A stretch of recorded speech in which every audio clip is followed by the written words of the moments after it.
హాస్పిటల్ని అందుబాటులోకి తెచ్చినందుకు డాక్టర్ నాగేశ్వర్ రెడ్డి గారిని తెలంగాణ రాష్ట్ర ప్రభుత్వం తరఫున మనస్ఫూర్తిగా వారిని నేను అభినందిస్తున్నాను.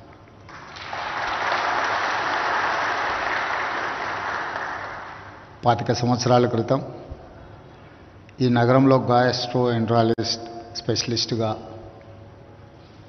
వారు కార్యక్రమాలను ప్రారంభించి ఈరోజు ప్రపంచ స్థాయిలోనే వన్ ఆఫ్ ద బెస్ట్ హాస్పిటల్స్గా ఏఐజీకి గుర్తింపు తేవడమే కాదు, హైదరాబాద్ నగరానికి తెలంగాణ రాష్ట్రానికి కూడా మరొక గొప్ప పేరు ప్రఖ్యాతులను వారు ఆర్జించి పెట్టినరు. అందుకే భారత ప్రభుత్వం ఈ మధ్యలో పద్మవిభూషణ్ బిరుదు ఇచ్చి డాక్టర్ నాగేశ్వర్ రెడ్డి గారు ఈ దేశంలోనే ఒక గొప్ప వైద్యుడు, పేదలకు అందుబాటులో వైద్యాన్ని తీసుకొచ్చి లక్షలాది మంది పేదల ప్రాణాలు కాపాడడంలో ప్రధానమైన పాత్ర పోషిస్తున్నారు అని చెప్పి కేంద్ర ప్రభుత్వం గుర్తించడం తెలుగువారందరికీ గర్వకారణం. ఇక వారికి రావాల్సింది భారతరత్న ఒకటే. ఖచ్చితంగా భారత ప్రభుత్వం వారికి భారతరత్న ఇచ్చి గౌరవిస్తుందని చెప్పి నేను భావిస్తున్నాను. తెలంగాణ రాష్ట్ర ముఖ్యమంత్రిగా నా వంతు ప్రయత్నం డాక్టర్ నాగేశ్వర్ రెడ్డి గారికి భారతరత్న రావడానికి అవసరమైన ప్రయత్నం చేస్తామని చెప్పి ఈ సందర్భంగా మీ అందరికీ తెలియజేస్తున్నాను. ఈరోజు హైదరాబాద్ నగరం, తెలంగాణ రాష్ట్రం ఒక హెల్త్ టూరిజం హబ్గా మారింది. యుఎస్లో జినోమ్ వ్యాల్యూ, యుఎస్లో సిలికాన్ వ్యాలీ ఉంటే ఈరోజు మనకు హైదరాబాద్లో జినోమ్ వ్యాలీ ఉంది. బల్క్ డ్రగ్స్ ఉత్పత్తిలో దేశంలోనే 35% బల్క్ డ్రగ్స్ ఒక హైదరాబాద్, తెలంగాణ రాష్ట్రం నుంచే మనం ఉత్పత్తి చేస్తున్నాం. అదేవిధంగా మొన్న వచ్చిన ఉపద్రవం కోవిడ్ సందర్భంగా 4 వ్యాక్సిన్లలో 3 వ్యాక్సిన్లు మన ప్రాంతం నుంచే, తెలంగాణ రాష్ట్రం హైదరాబాద్ నుంచే ఈరోజు మనము అందిస్తున్నాము అని అంటే మన రాష్ట్రము ఫార్మా సైడ్, హెల్త్ సైడ్ ఎంత అభివృద్ధి చెందిందో చాలామందికి ఉపయోగపడుతున్నామో ఈరోజు మనం గుర్తుంచుకోవచ్చు. దీనికి ప్రధానమైన కారణం దాదాపుగా 60 సంవత్సరాల క్రితం శ్రీమతి ఇందిరాగాంధీ గారు, పండిత్ జవహర్లాల్ నెహ్రూ గారు ఉన్నప్పుడు IDPL pharmaceutical research institute government of India Hyderabad నగరంలో ప్రారంభించడంతో అక్కడ రీసెర్చ్లో పాల్గొన్న డాక్టర్లు చాలామంది ఈరోజు పెద్ద పెద్ద సంస్థల్ని, నాకు తెలిసి రెడ్డి ల్యాబ్స్ కావచ్చు, ఎస్ఓఎల్ కావచ్చు, హెటరో డ్రగ్స్కి సంబంధించిన వాళ్ళు, యాజమాన్యాలకు సంబంధించిన వాళ్ళందరూ కూడా ఐడిపిఎల్ ఎక్స్ ఎంప్లాయీస్ అనే నేను భావిస్తున్నాను. దీనికి ప్రధానమైన కారణం ఆనాడు కేంద్ర ప్రభుత్వం తీసుకున్న ఒక నిర్ణయం ఈరోజు దేశంలోనే ఫార్మా రంగంలో మన రాష్ట్రం రాణించగలుగుతుంది.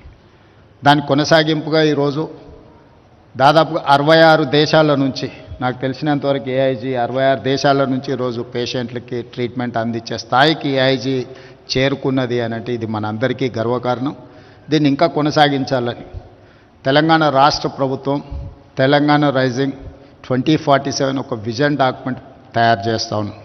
రాబోయే 100 సంవత్సరాలలో తెలంగాణ రాష్ట్రం ఏ విధంగా అభివృద్ధి చెందాలి, ఆ అభివృద్ధికి సంబంధించిన ఒక కాంప్రహెన్సివ్ ప్రాజెక్ట్ రిపోర్ట్ తయారు చేసి భవిష్యత్ తరాలకు అందించాలని ఒక ఆలోచన చేస్తున్నాం. అందులో ఒక చాప్టర్ హెల్త్ టూరిజం చాప్టర్లో డాక్టర్ నాగేశ్వర్ రెడ్డి గారిని ఇంతకుముందే నేను రిక్వెస్ట్ చేసిన రాష్ట్ర ప్రభుత్వానికి మీరు సహకారాన్ని అందించండి. తప్పకుండా ప్రజలకు వైద్యాన్ని అందించడంలో ప్రపంచంలో ఉండే వాళ్ళకందరికీ ఆదర్శంగా ఉండే విధంగా మన దగ్గర హెల్త్ డిపార్ట్మెంట్ని, హెల్త్ టూరిజంని ఒక హబ్గా మార్చాలని ఈరోజు ప్రయత్నం చేస్తున్నాం. దాంట్లో భాగంగానే క్యాన్సర్ స్పెషలిస్ట్ డాక్టర్ నూరి దత్తాత్రేయులు గారిని కూడా తెలంగాణ స్టేట్ క్యాన్సర్ అడ్వైజర్గా రీసెంట్గా మనం అపాయింట్ చేసుకున్నాం. ఆ రోజు వారు బసవతారకం క్యాన్సర్ హాస్పిటల్ కానీ ఇతర క్యాన్సర్ హాస్పిటల్స్ హైదరాబాద్ నగరానికి రావడానికి వారికి కృషి చేసిండ్రు. వారిని తెలంగాణ స్టేట్ అడ్వైజర్గా, క్యాన్సర్ స్పెషలిస్ట్గా పెట్టుకున్నాం. డాక్టర్ నాగేశ్వర్ రెడ్డి గారిని కూడా నేను ప్రభుత్వం తరఫున విజ్ఞప్తి చేస్తున్నా, తెలంగాణ రాష్ట్రం చేపట్టబోయే ఈ ప్రణాళికలో మీరు భాగస్వాములయ్యి ప్రజలకు అందుబాటులోకి వైద్యాన్ని, ఈరోజు ఎక్స్పెన్సివ్ థింగ్ ఏదైనా ఉందంటే మెడికల్ ట్రీట్మెంట్సే ఉన్నాయి.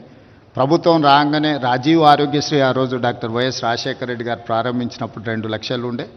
ఈరోజు పెరిగిన పరిణామ క్రమంలో దాన్ని 10 లక్షలకు పెంచడమే కాకుండా సీఎం రిలీఫ్ ఫండ్ నుంచి ఈ 14-15 మంత్స్లో దాదాపుగా 1400 crores ముఖ్యమంత్రి సహాయ నిధి నుంచి పేదల వైద్యానికి అందించడం. ఇవన్నీ కూడా సమస్య వచ్చిన తర్వాత సమస్యను పరిష్కరించుకోవడానికి పెడుతున్న ఖర్చు. కానీ నా ఉద్దేశం సమస్య రాకుండా తీసుకోవాల్సిన ముందు జాగ్రత్తల కోసం మనం రీసెర్చ్ చేయాల్సిన అవసరం ఉంది. దానికి సరైన విధంగా ముందుకు వెళ్ళాలి. అందుకే తెలంగాణ రాష్ట్రంలో సెల్ఫ్ హెల్ప్ గ్రూప్కు సంబంధించిన మహిళలు 67 లక్షల మంది ఉన్నారు తెలంగాణ రాష్ట్రంలో.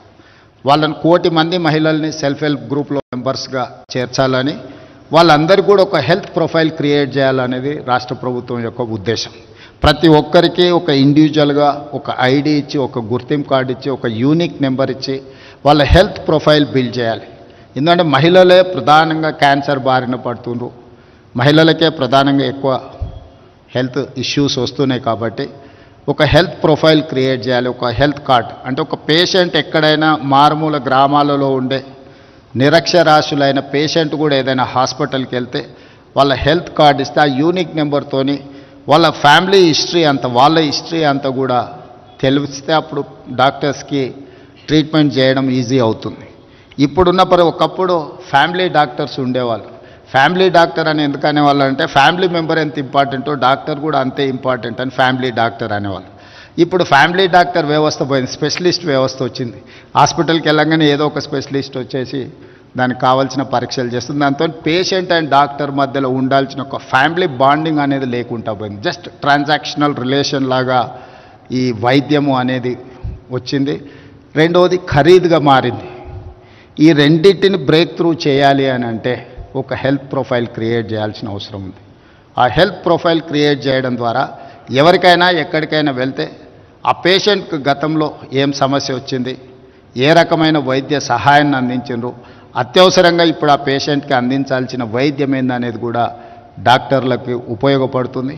అదేవిధంగా ఇంతకుముందు మీరు చూపించిన జననీ మిత్ర ఏదైతే యాప్ ఉన్నదో నిజంగా పేదలకు బాగా ఉపయోగపడుతుంది. రాష్ట్ర ప్రభుత్వం ఆ జననీ మిత్ర యాప్ను వినియోగించుకోవడానికి మా ప్రభుత్వం తరఫున ఒక అధికారుల బృందాన్ని మీ దగ్గరకు పంపిస్తాను. వాళ్ళకి చెప్తే తప్పకుండా దాన్ని కూడా రాష్ట్ర ప్రభుత్వం వినియోగంలోకి తీసుకొస్తుంది. రీసెంట్గా మిస్ వరల్డ్ కాంపిటీషన్స్ హైదరాబాద్లో మనం నిర్వహించినాం. ఒక పక్కన యుద్ధ వాతావరణం, శాంతి భద్రతల సమస్యలు చర్చలు జరుగుతున్నా హైదరాబాదు నగరం ప్రశాంతంగా ఉంటుంది, శాంతి భద్రతలకు సమస్య లేదు. ప్రపంచ దేశాలలో ఉన్న అతిథులందరికీ ఆతిథ్యం ఇవ్వగలము. ఇదొక హైలీ ప్రొటెక్టెడ్ సిటీ అని మనం నిరూపించినాం. దాంట్లో భాగంగానే చాలా దేశాలకు విదేశాలకు వెళ్ళినప్పుడు మనము చాలా వెనుకబడిన దేశంగా మాట్లాడుతూ ఉంటారు. అందుకోసమని మిస్ వరల్డ్ కాంపిటీటర్స్ని అందరినీ నేను ఏఐజీ హాస్పిటల్కి పంపించండి, చూపించండి అని చెప్పి వాళ్ళందరినీ కూడా ఒక విజిట్ పెట్టించిన వన్ ఆఫ్ ద ప్రోగ్రామ్ కింద. ఐ డోంట్ థింక్ సో ఇప్పటివరకు ఎప్పుడు మిస్ వరల్డ్ కాంపిటీషన్స్లో ఇలాంటి ప్రోగ్రామ్స్ ఎప్పుడు టేకప్ చేయలేదు. First time we have taken a decision to that. We wanted to show our strength, we wanted to show our quality of life, our quality of health. So అందుకోసమని వాళ్ళని specific certain ఏరియాస్లో హైదరాబాద్లో ఉండే చార్మినార్ దగ్గర ఉండే మన shopping malls అనుకోండి, మన చారిత్రాత్మకమైన మన కట్టడాలు కావచ్చు, లేకపోతే మన టెంపుల్ హిస్టరీని, మన టెంపుల్స్ హెరిటేజ్ హిస్టరీని, రామప్ప టెంపుల్ కావచ్చు, 1000 స్తంభాల గుడి కావచ్చు, చార్మినార్ కావచ్చు, ఏఐజీ హాస్పిటల్ కావచ్చు, ఇవన్నీ కూడా ఎందుకు చూపించినామంటే ప్రపంచ దేశాలతో న్యూయార్క్, టోక్యో లాంటి నగరాలు, సౌత్ కొరియాతో మేము పోటీ పడగలుగుతున్నాం, జపాన్తో మేము కాంపీట్ చేయగలుగుతున్నాం అని చెప్పడానికి, వాళ్ళందరికీ అర్థం కావడానికే వాళ్ళందరినీ వీటన్నిటికీ చెప్పడం జరిగింది. ఫైనల్ కాంపిటీషన్స్లో నాకు తెలిసి 1, 2, 3లో ఎవరో ఒకరు రెఫర్ చేసింది. Second winner she has quoted AIG గురించి. అక్కడ కాంపిటీషన్లో సెకండ్ వచ్చిన మిస్ వరల్డ్ 2 ఏఐజీ గురించి ప్రస్తావించడం జరిగింది. ఖచ్చితంగా ఇది మన హైదరాబాద్ నగరానికే ఒక గౌరవం. ఈరోజు ఏఐజీ హాస్పిటల్ గౌరవం కాదు, తెలంగాణ రాష్ట్రంలో హైదరాబాద్లో ఇంత గొప్ప హాస్పిటల్ ఉన్నది అని గుర్తించడం, ప్రపంచ దేశాలందరికీ తెలిసేట్టుగా వాళ్ళు చెప్పడం వల్ల మన నగరం యొక్క ప్రతిష్ట పెరిగింది. అందుకే ఈరోజు రాష్ట్ర ప్రభుత్వం వైద్యం మీద ప్రత్యేకమైన శ్రద్ధ పెట్టి కార్పొరేట్ సెక్టర్లనే కాకుండా ప్రభుత్వ రంగంలో కూడా ఈ వైద్య సహాయాన్ని అందించాలని మోర్ దాన్ 100 years హిస్టరీ ఉన్న ఉస్మానియా హాస్పిటల్ ఇప్పుడు అక్కడ బిల్డింగ్ కానీ అక్కడ ఉన్న ఇన్ఫ్రాస్ట్రక్చర్ సమస్యలను ఎదుర్కొంటుంది అని చెప్పి గుర్తించి గోషా మహల్లో 30 ఎకరాలలో 2700 బెడ్స్తోని దాదాపుగా 3000 కోట్లతోని ఈరోజు నూతనంగా ఉస్మానియా హాస్పిటల్ని మనం నిర్మించుకోబోతున్నాం, పనులు ప్రారంభించినాం. ఇది పేదలకు వైద్యాన్ని అందించడే కాదు, చదువుకునే విద్యార్థులకు చదువుకోవడానికి సరైన వసతులు కల్పించడంతో వాళ్ళు వన్ ఆఫ్ ద బెస్ట్ డాక్టర్స్గా వాళ్ళు నేర్చుకోవడానికి అవకాశం ఉంటుందని, అదేవిధంగా నిమ్స్లో కొత్తగా న్యూ బ్లాక్ను ఒక 2000 బెడెడ్తోని నిమ్స్లో ఒక కొత్త బ్లాక్ను మనం స్టార్ట్ చేసుకుంటున్నాం. అదేవిధంగా వరంగల్లో ఇంకొక 2000 బెడెడ్ హాస్పిటల్ని మనము నిర్మించుకుంటున్నాం, ఆల్మోస్ట్ కంప్లీట్ అయ్యే స్టేజ్లో ఉంది. అదేవిధంగా టిమ్స్ అల్వాల్ సికింద్రాబాద్లో అల్వాల్లో ఇంకొక 1000 బెడెడ్ హాస్పిటల్ని మనం కట్టుకుంటున్నాం. అదేవిధంగా ఎల్బీ నగర్లో కూడా ఇంకొక 1000 బెడెడ్ హాస్పిటల్ని కట్టుకుంటున్నాం. సనత్ నగర్లో ఇంకొక 1000 బెడెడ్ హాస్పిటల్ని కట్టుకుంటున్నాం. ఇవన్నీ దాదాపుగా ఒక ఉస్మానియా హాస్పిటల్ కంప్లీట్ చేయడానికి 2.5 years పట్టొచ్చు.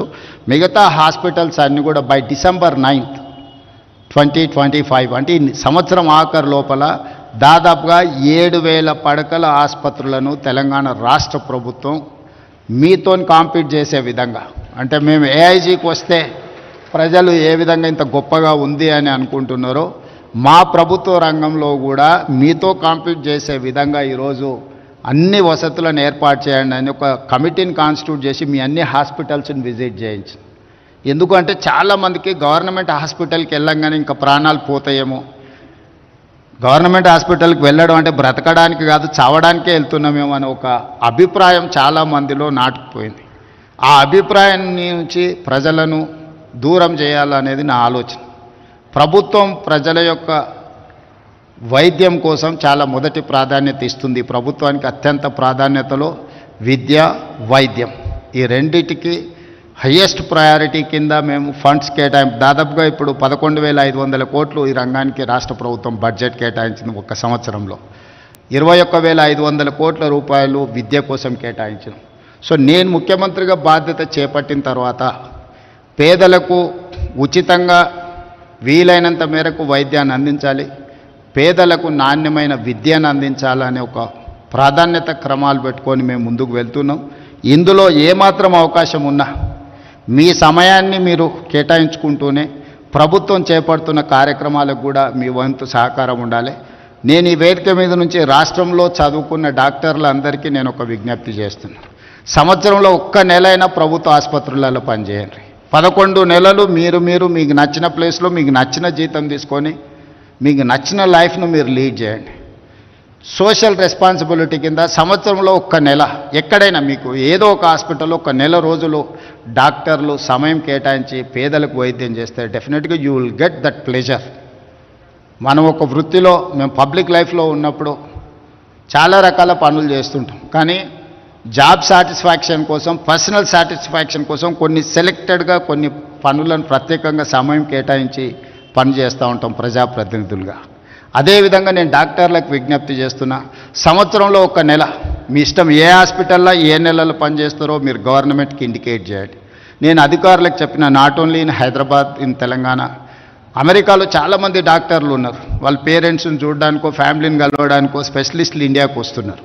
They wanted to serve something, but they don't have any platform where to go, how to go, where to serve, when to serve. They don't have any information. That is why I have told my people to create a platform, ask them to put some information. వాళ్ళు ఎప్పుడు మన దగ్గరకు వస్తుండ్రో, ఏ సమయం ఇవ్వగలుగుతారో, కనీసం ఒక 1 week ఇచ్చిందంటే ఆ 1 weekలో నిమ్స్లోనో ఉస్మానియాలోనో ఎక్కడైనా స్పెషలిస్టులు ఆ పేషెంట్లను అడ్రస్ చేస్తే వాళ్ళు అట్లీస్ట్ ఫిజికల్గా ఒకసారి చూస్తే తర్వాత ఆన్లైన్ అయినా వాళ్ళు అడ్వైజ్ చేయడానికి అవకాశం ఉంటుంది. సో ఈరోజు ఆర్టిఫిషియల్ ఇంటెలిజెన్స్ నుంచి సాంకేతిక రంగంలో one of the best city జీసీసీలో కానీ ఐటీ కంపెనీలో కానీ ఈరోజు ప్రపంచంలో Hyderabad one of the destination. So మనం ఈ సాంకేతిక నైపుణ్యాన్ని ఉపయోగించుకొని హెల్త్ సైడ్ కూడా మనం పనిచేయాలి. రీసెంట్గా నేను ఏవియేషన్ మినిస్టర్ను కలిసినప్పుడు కూడా మిడిల్ ఈస్ట్ కంట్రీస్ నుంచి పేషెంట్లు రావడానికి ఉన్నారు, కానీ డైరెక్ట్ ఫ్లైట్ కనెక్టివిటీ లేదు. వాళ్ళు బెంగళూరులోనో లేకపోతే ఢిల్లీనో లేకపోతే కల్కట్టాలోనో ల్యాండ్ అయ్యి మళ్ళీ అక్కడి నుంచి ఇక్కడికి రావాలంటే ఆ పేషెంట్లకు చాలా ఇబ్బంది అవుతుంది. అందుకే సివిల్ ఏవియేషన్ మినిస్టర్ను నేను కలిసి మిడిల్ ఈస్ట్ కంట్రీస్ నుంచి వీక్లీ ట్వైస్ అన్న డైరెక్ట్ హైదరాబాద్ ఎయిర్పోర్ట్లో ల్యాండ్ అయ్యే విధంగా విమాన ప్రయాణ సౌకర్యాలు కల్పిస్తే హైదరాబాదులో ఇంకా మనము అభివృద్ధి చెందడానికి, ఇంకా పేషెంట్లకు ఎక్కువ సేవలు అందించడానికి సిఐఐ స్టాటిస్టిక్స్ ప్రకారము సంవత్సరంలో 2,20,000 మంది పేషెంట్స్ హైదరాబాదు నగరంలో విదేశాల నుంచి వచ్చి వైద్య సహాయం పొందుతున్నారని ఒక లెక్కలు. So it's highest. అంటే మన దేశంలో ఉండే మెట్రోపాలిటన్ నగరాలలో హైదరాబాద్కు వస్తున్న వాళ్ళు చాలామంది ఉన్నారు. ఇంకా రావాలని ఉన్న కనెక్టివిటీ లేకపోవడం వల్ల రాలేకపోతున్నారు. దానికి సంబంధించి కూడా కేంద్ర ప్రభుత్వంతో నేను మాట్లాడుతున్నాను. భవిష్యత్తులో ఇంకా కనెక్టివిటీ పెంచి ప్రధానంగా ఈ మిడిల్ ఈస్ట్ కంట్రీస్, రీసెంట్గా నేను జపాన్ పర్యటన చేసినప్పుడు కూడా అక్కడ కూడా వాళ్ళు నిస్సహాయత వ్యక్తం చేస్తూ ఉన్నారు. మనం నెక్స్ట్ ఫోకస్ పెట్టాల్సింది జపాన్ మీద. ఏజింగ్ పీపుల్ ఎక్కువ ఉన్నది అక్కడనే. యంగెస్ట్ పాపులేషన్ ఉన్నది ఇండియాలో, ఏజింగ్ పాపులేషన్ ఉన్నది జపాన్. ఈ రెండింటి మధ్యలో ఎక్కడో ఒక దగ్గర కనెక్టింగ్ బ్రిడ్జ్ మనం బిల్డ్ చేయాలి. అందుకే జపనీస్ లాంగ్వేజ్ మన వాళ్ళకు నేర్పించడానికి nursing side there is an huge demand. వాళ్ళకి అసలు ఎక్కడా వాళ్ళకు హ్యూమన్ రిసోర్స్ లేకపోవడం వల్ల చెప్పారు 18 years నుంచి 40 years లోపల 68% పాపులేషన్ ఉంది మన దేశంలో. సో మన బిగ్గెస్ట్ అసెటే మానవ వనరుల సంపద. దీన్ని నిజంగా మనం సరిగ్గా ఉపయోగించుకుంటే 2047 మన $30 trillion ఎకానమీ ఫోకస్ పెట్టుకొని వెళ్తున్నాం ఇండియా.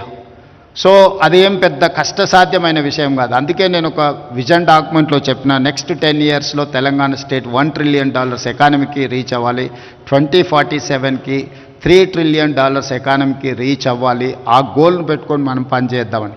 ఈరోజు 2.5% పాపులేషన్ మనం ఉంటే 5% జీడిపి కాంట్రిబ్యూట్ చేస్తున్నాం మన దేశంలో. మనం తెలంగాణ స్టేట్ పర్ క్యాపిటాలో highest individual per capita Telangana state. Self revenue రిసోర్సెస్లో మనమే ఇండియాలో నెంబర్ 1, లా అండ్ ఆర్డర్లో ఇండియాలో మనం నెంబర్ 1, డ్రగ్స్ కంట్రోల్ చేసిన దాంట్లో ఇండియాలో మనం నెంబర్ 1. సో అన్ని రంగాలలో తెలంగాణ రాష్ట్రము. రీసెంట్గా మా కమిషనర్ సివి ఆనంద్ గారు దుబాయ్లో ప్రపంచ దేశాలు అన్ని కూడా డ్రగ్స్ కంట్రోల్ దాంట్లో కాంపిటీషన్స్ పెడితే హైదరాబాద్ నగరం తెలంగాణ స్టేట్ ఫస్ట్ వస్తే దుబాయ్లో వెళ్ళి అవార్డుని మా CV Anand Hyderabad commissioner receive చేసుకోవడం జరిగింది. ఇవన్నీ సక్సెస్ స్టోరీస్ మన దగ్గర ఉన్నాయి, కానీ ఇది ప్రపంచంలో ఇంకా మనం బ్రాండింగ్ చేసుకోవాల్సిన అవసరం ఉంది. దూర దేశాలకు భారతదేశం అంటే ఒక వెనుకబడిన దేశం అన్నట్టుగా ఏదైతే ఒక ఇంప్రెషన్ ఉందో దాని నుంచి బయటికి తీసుకురావాల్సిన అవసరం ఉంది. మనం ఇంకా బాగా అభివృద్ధి చెందాలి. అందులో ఏఐజీ పాత్ర ఉండాలి. డాక్టర్ నాగేశ్వర రెడ్డి గారు ఈ దేశానికే గర్వకారణమైన గొప్ప వైద్యుడు. వారు హైదరాబాద్లో ఉండడం ఈ ప్రాంతంలో, ఎందుకంటే వారికి గొప్ప గొప్ప ఆఫర్స్ వచ్చినాయి. నాకు తెలుసు వారికి వచ్చిన ఫైనాన్షియల్ ఆఫర్స్ ఏమున్నాయి, అవన్నీ కూడా కాదనుకొని వారు ఇక్కడ ఉండి ఈ రాష్ట్రంలో ఈ ప్రాంత పేదలకు సేవలు అందిస్తున్నారు. వారిని మనస్ఫూర్తిగా అభినందిస్తూ ఒక మంచి కార్పొరేట్ హాస్పిటల్ని తక్కువ ఖర్చులతో పేదలకు అందుబాటులో సిటీ సెంటర్లో ప్రారంభించినందుకు యాజమాన్యాన్ని అందరినీ అభినందిస్తూ మీ అందరి దగ్గర సెలవు తీసుకుంటున్నాను. ధన్యవాదాలు మిత్రులారా.